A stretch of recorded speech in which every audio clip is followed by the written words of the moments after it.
Jumpa lagi di channel Kerot Susu. Novel Dokter Jenius Fang Qiu. Bab 591. Itu adalah dokter yang bekerja secara ajaib. Dokter pembuat keajaiban telah keluar. Sama seperti pasien dalam antrian berseru, Fang Qiu juga menatap pria tua di depannya. Orang tua itu tampak jinak. Ia menunjukkan aura menjulang dari ujung kepala hingga ujung kaki, namun tidak agresif. Dia membuat orang merasa halus. Jika kita menganggap orang biasa sebagai manik kayu yang kasar, maka orang tua ini akan menjadi manik giok yang dibuat dengan hati-hati. Apa yang membuatmu sakit? Bahkan dokter yang sangat terampil tidak dapat melewatkan proses menggunakan 4 metode untuk mendiagnosis penyakit. Duduk di meja konsultasi, dokter yang sangat terampil Yuking memandang Fang Qiu sambil tersenyum. Kamu akan tahu kapan kamu merasakan denyut nadiku, jawab Fang Qiu dan segera meniru denyut nadi tuan tua itu. Begitu jari-jari Yuking menyentuh pergelangan tangan Fang Qiu, dia mengangkat alisnya dan wajahnya sedikit berubah. Setelah beberapa saat, dia selesai merasakan denyut nadi Fang Qiu. Yuking menarik napas dalam-dalam, lalu menggelengkan kepalanya dan berkata, saya tidak bisa menyembuhkan penyakit ini. Mendengar perkataannya, pasien yang antre di dalam dan di luar klinik tiba-tiba kaget. Dokter Yuking adalah dokter yang bekerja secara ajaib. Mereka belum pernah melihat penyakit yang bisa membuatnya bingung. Sekarang, benar-benar ada penyakit yang bahkan tidak dapat disembuhkan oleh dokter yang bekerja secara ajaib. Pemuda itu bergegas dan bertanya dengan heran, Tuan, ada apa? Fiuh, Yuking menarik napas dalam-dalam dan berkata, ini bukan penyakit biasa. Ini adalah gejala yang hanya muncul ketika organ dalam seseorang terluka parah. Pemuda itu bingung dan berkata, saya tidak melihat jenis denyut nadi ini ketika saya merasakan denyut nadinya sekarang. Ketika ragu, pemuda itu berjalan lagi dan mengulurkan tangan untuk merasakan denyut nadi Fang Qiu. Dia benar-benar merasakannya saat dia merasakan denyut nadinya lagi.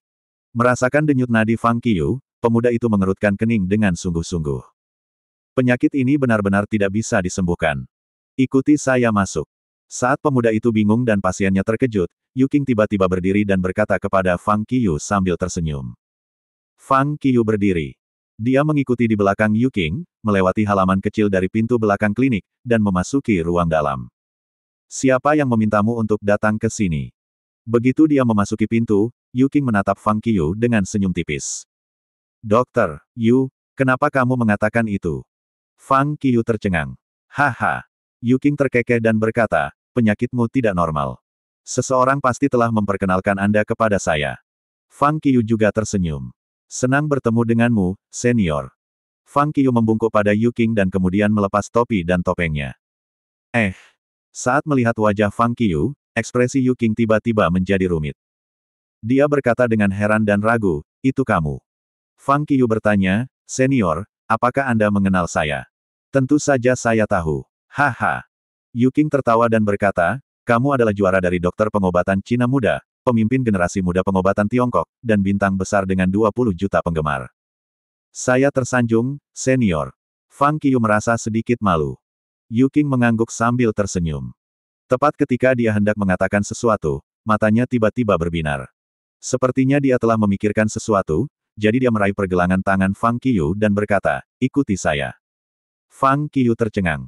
Sebelum dia bisa bereaksi, dia diseret keluar dari pintu belakang halaman belakang oleh Yuking.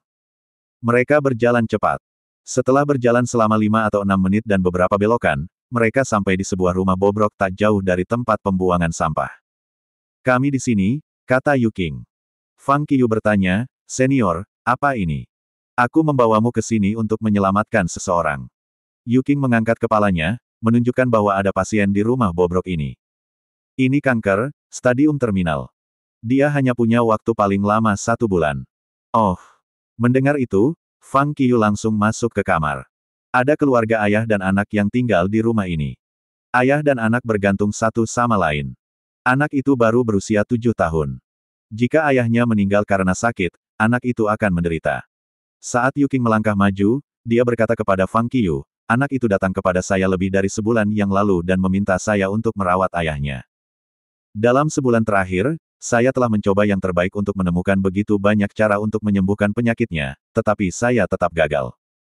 Karena Anda di sini, saya ingin membawa Anda ke sini untuk melihat-lihat. Baik. Fang Qiu mengangguk. Keduanya mendorong pintu dan masuk. Saat mereka masuk, Fang Qiu melihat sekeliling dan menemukan bahwa hanya ada kasur pegas yang rusak di kamar. Saat ini, seorang pria muda berusia 30-an sedang berbaring di spring bed. Dia tampak kuyu dan kurus. Matanya sedikit kusam. Di samping spring bed, seorang anak laki-laki sedang duduk di tanah, dengan kompor hitam yang sedang membakar air di depannya. Bahkan bangku pun tidak dapat ditemukan di dalam ruangan. Aduh! Yu Qing menghela nafas dengan getir dan berkata, keluarga mereka tidak begitu miskin sebelumnya, tetapi setelah pria itu jatuh sakit, anak itu menjual semua barang di rumah mereka dan menggunakan semua uang untuk merawat ayahnya, jadi mereka hampir tidak punya apa-apa lagi. Rumah. Dokter, Yu, kamu di sini. Melihat dokter yang bekerja ajaib itu, anak laki-laki berusia 7 tahun dengan pakaian kotor segera berdiri. Ya, Yu Qing mengangguk dan berkata, aku membawakanmu seorang dokter ajaib yang lebih kuat dariku. Dia menghususkan diri dalam mengobati penyakit ayahmu. Jika tidak ada yang salah, penyakit ayahmu bisa disembuhkan hari ini. Betulkah? Anak laki-laki itu sangat bersemangat. Tidak mungkin ada yang salah. Fang Qiu melangkah maju, tersenyum pada anak laki-laki itu, dan berkata, dia pasti bisa disembuhkan. Yu Qing tertegun. Meskipun Fang Qiu memang menyembuhkan beberapa pasien dengan jenis yang sama, pasien ini menderita kanker stadium akhir. Dia bahkan tidak melihat kondisi pasien, tetapi dia memberi mereka janji yang sangat positif. Apakah Fang Qiu benar-benar percaya diri? Fang Qiu berjalan ke tempat tidur. Dia dengan hati-hati memeriksa kondisi pasien dan menemukan bahwa dia benar-benar sekarat. Tidak perlu waktu sebulan. Jika dia datang 2 minggu kemudian, anak itu akan kehilangan ayahnya. Dalam keadaan seperti itu, Fang Qiu tidak berani ragu. Dia segera memulai perawatan.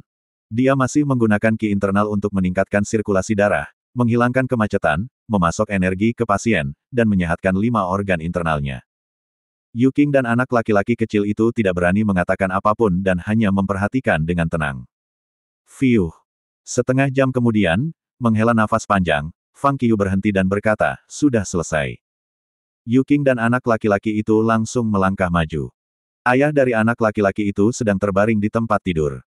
Matanya, yang kusam, berangsur-angsur mendapatkan kembali energinya. Dan wajahnya menjadi sedikit kemerahan. Saat dia melihat itu, Yu Qing bergegas ke depan untuk merasakan denyut nadi pria itu. Ketika dia merasakan denyut nadinya, ekspresinya berubah secara dramatis. Dia menatap Fang Qiu dengan kaget. Pada saat itu, anak laki-laki itu pergi ke samping tempat tidur dan menangis, ayah, ayah. Xiao Yu, anakku, Xiao Yu. Di tempat tidur, pasien juga berteriak sebelum dia sadar. Dia kemudian perlahan-lahan menegakkan tubuh. Melihat anak yang berdiri di samping tempat tidur, dia menariknya ke dalam pelukannya dan menangis dengan getir. Terima kasih, terima kasih, terima kasih telah menyelamatkan hidup saya. Ayah anak itu menangis dan terus berterima kasih kepada Fang Qiu dan Yu Qing. Anak itu juga menoleh untuk mengungkapkan rasa terima kasihnya. Ayah dan putranya, satu di tempat tidur dan yang lainnya di tanah, berlutut pada saat yang sama untuk bersujud kepada Fang Qiu. Karena mereka benar-benar tidak punya apa-apa lagi di rumah, mereka hanya bisa berterima kasih kepada Fang Qiu dengan cara ini. Tidak apa-apa. Fang Qiu segera mengangkat ayah dan putranya dan berkata, jaga baik-baik anak itu di masa depan. Oke, aku akan merawatnya dengan baik. Aku akan. Ayah anak itu menggendong anak itu. Dia memandang Fang Qiu dengan rasa terima kasih yang dalam. Senior, ayo pergi. Fang Qiu menoleh untuk melihat Yu Qing. Baik. Yu Qing mengangguk. Saat dia pergi dengan Fang Qiu, dia berkata, Ki benar-benar ajaib. Dia benar-benar tidak menyangka bahwa Fang Qiu hanya membutuhkan setengah jam untuk menghidupkan kembali pasien yang sekarat. Ini sangat mengejutkannya. Tidak heran mereka mengatakan itu. Yu Qing tiba-tiba tertawa. Saat dia pergi, Fang Qiu melambaikan tangan kanannya dan menyodorkan 3.000 uang tunai langsung ke tangan pasien, lalu mendorong pintu hingga terbuka dan keluar. Tidak heran apa. Fang Qiu memandang Yu Qing dengan bingung. Yu Qing berkata, ini adalah pepatah kuno, seorang dokter bahkan dapat menghidupkan orang mati. Mungkin. Pengobatan Tiongkok luas dan mendalam. Keterampilan medis yang digunakan oleh orang bijak kuno jauh lebih baik daripada yang saya gunakan. Saya baru saja belajar sedikit tentang pengobatan Tiongkok, Fang Qiu berkata dengan rendah hati. Betul sekali. Kami berdua adalah penerus. Yu Qing mengangguk setuju. Keduanya mengobrol saat kembali ke klinik. Kembali ke ruang dalam halaman belakang klinik, Yuking berkata setelah meminta Fang Qiu untuk duduk di meja di ruang dalam, kamu telah melakukan apa yang harus kamu lakukan. Sekarang, beritahu saya mengapa Anda ada di sini. Fang Qiu berkata, saya di sini karena saya ingin meminjam buku harta karun tentang resep kuno dari Anda. Menarik. Mendengar ini, Yuking sedikit tertegun. Di lingkungan pengobatan Tiongkok, banyak orang tahu bahwa dia memiliki buku harta karun, tetapi mereka juga tahu bahwa itu hampir tidak berguna, jadi tidak ada yang datang mencarinya untuk buku itu. Fang Qiu adalah yang pertama, jadi dia pikir itu menarik. Tidak apa-apa jika kamu ingin meminjamnya. Apa yang harus Anda tukarkan? Yuking bertanya sambil tersenyum. Fang Qiu berkata, bukankah saya baru saja menyembuhkan pasien dan menyelesaikan masalah Anda? Itu tidak benar. Yuking tertawa dan bertanya sebagai jawaban, jika saya tidak meminta Anda untuk merawatnya, apakah Anda akan pergi begitu Anda melihat pasien sekarat? Fang Qiu tercengang. Sepertinya Yuking juga pria yang canggih. Fang Qiu bertanya, senior, apa yang kamu inginkan? Haha. Yuking terkekeh dan bertanya, keterampilan medis apa yang kamu ketahui? Fang Qiu menjawab, saya tahu Qi, penataan tulang, akupuntur, dan sebagainya. Kamu tahu cukup banyak. Yuking mengangguk dan berkata, saya tidak akan memaksa orang lain untuk melakukan hal-hal yang di luar kemampuan mereka. Sebagai gantinya, ajari saya tentang metode Anda dalam mengobati kanker. Tidak mungkin. Fang Qiu tersenyum masam dan berkata, ini tidak bisa diajarkan, dan kamu tidak tahu Qi sama sekali. Anda tidak dapat menyembuhkannya tanpa Qi. Yuking berkata setelah berpikir sejenak, kalau begitu, ajari aku keahlian unik menyusun tulang. Baik. Fang Qiu ragu-ragu sejenak dan berkata, kamu juga tidak bisa belajar dalam waktu sesingkat ini. Akupuntur kalau begitu. Tidak ada pilihan lain untuk Yuking. Fang Qiu bertanya, sekte mana yang ingin Anda pelajari? Yuking tertegun dan berkata, oh.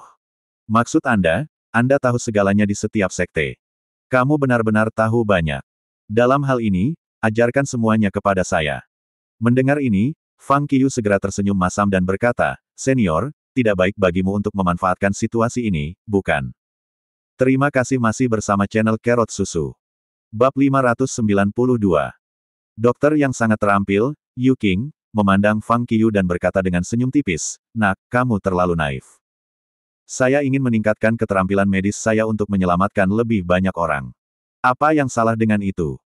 Untuk meningkatkan keterampilan medis saya, mengembangkan pengobatan Tiongkok, dan menyelamatkan lebih banyak pasien, saya bersedia melakukan apapun yang perlu saya lakukan, belum lagi memanfaatkan situasi. Yuking mendengus dan menatap lurus ke arah Fang Qiu, tidak menunjukkan tanda-tanda menyerah. Senior, saya sangat mengagumi upaya telaten Anda.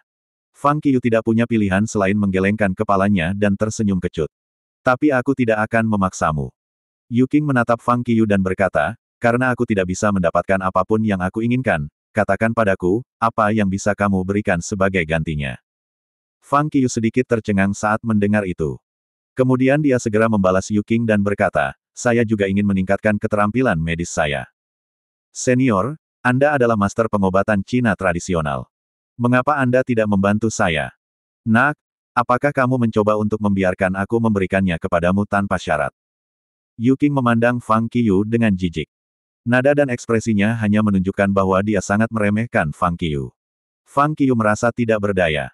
Dia kemudian bertanya, bagaimana jika saya mengajari Anda cara berlatih Qigong? Oh, mata Yuking berbinar. Tentu saja, dia tahu bahwa saat ini, Fang Qiu adalah satu-satunya di seluruh lingkaran pengobatan Tiongkok yang dapat menggunakan Qi. Jika dia bisa belajar menggunakan Qi, maka dia juga bisa secara alami mempelajari metode yang digunakan Fang Qiu untuk mengobati kanker. Berapa lama waktu yang saya butuhkan untuk mencapai level Anda? Yuking bertanya. Dengan usia Anda saat ini, saya khawatir akan sulit bagi Anda untuk mencapai level saya selama sisa hidup Anda, kata Fang Qiu dengan wajah serius. Yuking juga bisa melihat bahwa Fang Qiu tidak bercanda. Jika itu masalahnya, lalu apa gunanya mempelajarinya? Yuking mengerutkan bibirnya karena tidak puas. Fang Qiu merasa tidak berdaya.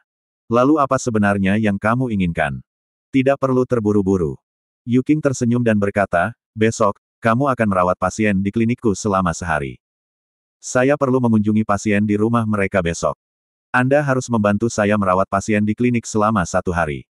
Fang Qiu bertanya, kalau begitu saya akan mendapatkan buku itu setelah saya melakukannya selama sehari. Yuking berkata sambil mengangkat kepalanya, itu tergantung pada penampilanmu. Fang Qiu mengangguk dan berkata, oke. Itu sudah beres. Peter Pater, pada saat ini, langkah kaki terdengar. Mereka melihat bahwa orang yang datang adalah murid Yuking. Pria muda yang lembut itu berusia 30-an. Dia datang ke pintu kamar dalam. Ketika pemuda itu melihat Fang Qiu, dia membeku. Fang Qiu. Melihat Fang Qiu, pemuda itu berkata, apakah Anda Fang Qiu? Iya. Fang Qiu mengangguk sambil tersenyum. Kamu adalah orang dengan jenis denyut yang aneh barusan. Pemuda itu bertanya lagi. Ini aku. Fang Qiu mengangguk lagi. Kamu, ini. Pemuda itu tergagap, lalu tiba-tiba ada semburan amarah di matanya. Dia berkata, saya ingin bersaing dengan Anda. Saat dia berbicara, dia terlihat sangat bersemangat. Sepertinya dia ingin bersaing dengan Fang Qiu sejak lama. Yuking tertawa dan berkata, haha. Murid saya tidak yakin dengan kemampuan Anda untuk waktu yang lama. Jika dia tidak melebihi usia untuk mengikuti yang Chinese Medicine Doctor, dia pasti juga akan ikut serta dalam kompetisi dan menantangmu. Oh. Fang Qiu terkejut. Nama saya Yao Sue, kata pemuda itu sambil berjalan ke arah Fang Qiu. Halo. Fang Qiu mengangguk.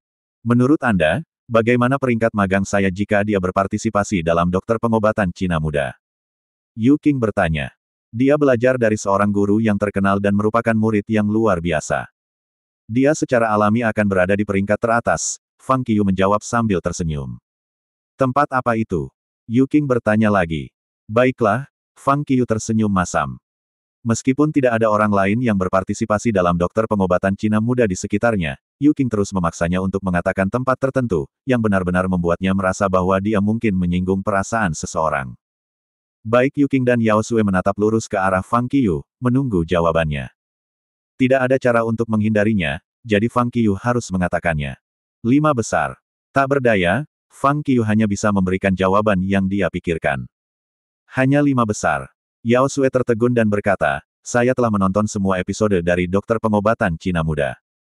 Dilihat dari penampilan di TV, kekuatan anak muda tersebut tidak terlalu bagus. Dengan kemampuan saya hanya bisa berada di peringkat 5 besar. Apakah kamu yakin? Fang Qiu tersenyum sedikit canggung dan berkata, meskipun kamu mungkin tidak menyukai apa yang aku katakan, kamu hanya bisa sampai sejauh ini. Saat dia mendengar itu, ekspresi Yao Sue langsung berubah. Fang Qiu benar-benar memberinya pukulan dan meremehkannya. Sebagai murid dari seorang dokter yang sangat terampil, bagaimana dia bisa tahan? Menurutmu tempat mana yang bisa kamu dapatkan? Yuking bertanya pada Yao Sue. Saya pikir saya bisa memenangkan tempat pertama. Yao Sue menatap Fang Qiu dan menjawab pertanyaan Yuking, meskipun saya tidak memiliki latar belakang keluarga yang kuat, saya masih memiliki seorang guru yang terkemuka. Saya telah diajar oleh master saya selama bertahun-tahun dan percaya bahwa saya mendapatkan kekuatan. Saya yakin saya salah satu yang terbaik di antara generasi muda. Yuking bertanya, apa menurutmu dia tidak bisa hadir? Fang Qiu menjawab dengan tergesa-gesa, bukannya dia tidak bisa melakukannya. Dia juga kuat. Yuking tersenyum dan berkata, cukup. Kalian berdua bisa berkompetisi. Mata Yao Sue berbinar saat mendengar itu. Fang Qiu terus tersenyum kecut. Dia memiliki perasaan bahwa dia secara tidak sengaja jatuh ke dalam jebakan yang dibuat oleh master dan muridnya. Apa yang salah? Yuking memandang Fang Qiu dan berkata, apa yang salah dengan bersaing dengannya? Bagaimana saya bisa mengetahui kekuatan Anda jika Anda tidak melakukannya? Jika Anda tidak bisa mengalahkannya, Anda tidak perlu meminjam buku harta karun saya lagi. Tidak ada gunanya meminjamnya jika Anda tidak mampu. Ini hanya memaksa Fang Qiu menemui jalan buntu. Apalagi yang bisa dilakukan Fang Qiu? Jelas, dia harus melakukan apa yang mereka katakan. Jika tidak, dia tidak akan bisa meminjam buku harta karun. Baiklah kalau begitu. Fang Qiu tersenyum masam. Melihat master dan magang yang telah berhasil dalam plot mereka, dia bertanya dengan muram, kamu ingin bersaing untuk apa? Itu mudah. Yao Sue berkata, saya akan bersaing dengan Anda untuk mendapatkan 2 metode dari 4 metode untuk mendiagnosis penyakit. Kami hanya dapat melihat dan mendengarkan pasien, tetapi kami tidak menanyai mereka dan merasakan denyut nadi mereka. Dan kami harus mendiagnosis pasien dengan 2 metode ini. Apakah kamu berani melakukan itu? Baik. Fang Qiu mengangguk setuju. Dia tahu bahwa diagnosis dari 4 metode untuk mendiagnosis penyakit pengobatan Tiongkok tidaklah sederhana. Pada dasarnya tidak mungkin bagi orang biasa untuk melihat penyakit apapun dari fitur dangkal tubuh manusia. Sebagai seorang dokter pengobatan Tiongkok, diperlukan keterampilan medis yang mendalam untuk mendiagnosis pasien hanya dengan melihat pasiennya. Karena sudah beres, kita mulai sore hari. Yuking berkata sambil tersenyum, sekarang jam makan siang, dan kami telah melihat semua pasien di pagi hari. Saat klinik buka pada sore hari, kami akan bersaing melalui pasien pertama. Baik. Yao Xue segera mengangguk sebagai jawaban, terlihat cukup percaya diri. Baik. Fang Qiyu mengangguk. Yuking tersenyum. Dia juga sangat percaya diri dengan muridnya karena Fang Qiyu benar-benar dirugikan dibandingkan dengan jumlah pasien yang mereka temui dan waktu ketika mereka belajar kedokteran. Tidak mungkin baginya untuk mengalahkan Yao Xue. Bagaimanapun, Yao Xue telah lama belajar darinya. Dia mulai dari magang muda. Dia sekarang berusia 30-an. Fang Qiyu tentu saja tidak bisa dibandingkan dengannya untuk pengalaman yang begitu lama dalam menemui pasien. Sebagai mahasiswa baru, tidak peduli seberapa kuat dan mampu dia tidak dapat mengisi celah dalam pengalaman melihat pasien. Karena itu, dia pikir Fang Qiyu akan kalah. Namun, Fang Qiyu tetap tenang. Yuking mentraktir Fang Qiyu untuk makan siang. Hidangan yang mereka makan semuanya adalah hidangan sehat bahkan tanpa sedikit pun minyak atau daging. Untungnya, Fang Qiyu tidak pilih-pilih makanan. Setelah makan siang, dia beristirahat selama 40 menit. Mereka tidak memulai konsultasi sampai pukul 2 siang. Fang Qiyu dan Yao Xue datang ke klinik bersama untuk kompetisi. Yao Xue sedang duduk di sana melihat pasien. Fang Qiyu duduk di satu sisi, memegang kertas dan pena di tangannya. Di saat yang sama, Yuking juga menunggu untuk melihat persaingan di antara keduanya. Segera, pasien pertama masuk. Saat mereka melihat ke atas, mereka menemukan bahwa itu ternyata anak laki-laki. Tak satu pun dari mereka mengajukan pertanyaan. Ketika bocah lelaki itu datang, mereka berdua menatapnya. Berapa umur anak itu? Saat anak laki-laki itu duduk, Yuking bertanya pada ibu anak itu. Dia sudah berusia 13 tahun, kata ibu anak itu. Baiklah, tidak perlu mengatakan apa-apa lagi. Mereka akan mengamati anak itu lebih dekat, kata Yuking. Keduanya mulai melihat dan mendengarkan pasien. Keduanya menulis sambil menonton. Masing-masing dari mereka berada di pihak mereka sendiri. Mereka tidak melihat jawaban satu sama lain. Yuking memperhatikan mereka dari samping. Fang Qiyu memandang anak itu dan menemukan bahwa pikirannya jernih. Dia juga terlihat energik. Wajahnya agak merah dengan mata cerah. Bentuk tubuhnya sedang. Ketika dia pergi ke dokter, anak itu terus-menerus berbicara dengan ibunya. Suaranya jelas, dan dia menarik napas perlahan. Dia tidak batuk, juga tidak mencium sesuatu yang tidak biasa. Rambut anak ini tebal dan berkilau. Kulitnya halus tanpa kelainan warna, dan dia tidak menderita ruam. Dia terlihat sangat normal. Yao Xue membuka mulutnya dan berkata, tunjukkan lidahmu. Anak itu menjulurkan lidahnya. Yao Xue dan Fang Qiyu menatapnya pada saat bersamaan. Lidah merah pucatnya agak gelap. Lapisan di lidahnya tipis dan putih. Yao Xue sedikit membeku saat melihat itu. Dilihat dari situasi saat ini, anak ini cukup normal dan seharusnya tidak sakit parah. Namun, Fang Qiyu segera mengamati fitur wajah dan leher anak itu. Kepalanya seukuran orang biasa, dan rongga matanya normal. Bagian putih matanya tidak kuning. Dia tidak memiliki lubang hidung yang melebar. Telinganya kemerahan tanpa fistula oral atau luka. Giginya putih, tanpa karies. Buka mulutmu. Fang Qiyu melangkah maju dan meminta anak itu membuka mulutnya untuk mengamati kondisi di dalam mulutnya. Dia menemukan bahwa faring mulutnya kemerahan tanpa tonsilitis akut. Lehernya juga simetris. Tidak ada urat biru yang terlihat. Kemudian dia melihat ke dada dan perutnya dan menemukan bahwa itu datar. Dia kemudian meletakkan tangannya di denyut apikal anak itu dan bisa merasakan denyutnya yang kuat. Pada saat yang sama, dia menggunakan tangannya untuk merasakan detak jantung anak itu, menemukan bahwa detak jantung anak itu 100 kali per menit. Detak jantungnya normal. Tidak ada benjolan glomus di perutnya. Dan tidak ada urat biru yang terlihat. Yao Xue juga mulai melakukan pemeriksaan terhadap anak tersebut. Fang Qiyu sama sekali tidak merasa terganggu dan melanjutkan pemeriksaannya. Dia tidak mendeteksi adanya kelainan pada tungkai atas, tulang belakang, dan kaki kiri anak tersebut. Namun, saat memeriksa panggul, Fang Qiyu menemukan bahwa anak tersebut memiliki kelainan pada panggul. Ketika dia melanjutkan pemeriksaan, dia menemukan bahwa selangkangan kanan anak itu sedikit bengkak. Suhu kulitnya sedikit tinggi. Anak itu tampak kesakitan saat ditekan. Fang Qiu terus memeriksa. Dia juga menemukan bahwa kaki kanan anak itu lebih panjang 3 cm dari kaki kiri. Setelah menyelesaikan pemeriksaan, Fang Qiu mulai menulis kesimpulan diagnosis dan resep. Yao Sue masih membuat diagnosa sesuai dengan pengobatan tradisional formal. Tentu saja, dia juga mendeteksi apa yang dilihat Fang Qiu. Beberapa menit kemudian, kesimpulan diagnosis dan resep yang ditulis oleh keduanya diserahkan kepada Yu Qing. Yu Qing melihatnya. Gejala yang mereka temukan persis sama. Namun, satu-satunya perbedaan adalah Fang Qiu menggunakan berbagai cara untuk mengetahui banyak informasi berguna, seperti detak jantung. Adapun Yao Sue, dia telah mengikuti metode tradisional. Oleh karena itu, dalam kesimpulan diagnosis, dia tidak memiliki banyak detail seperti yang dilakukan Fang Qiu. Dia juga tidak menemukan informasi sebanyak Fang Qiu.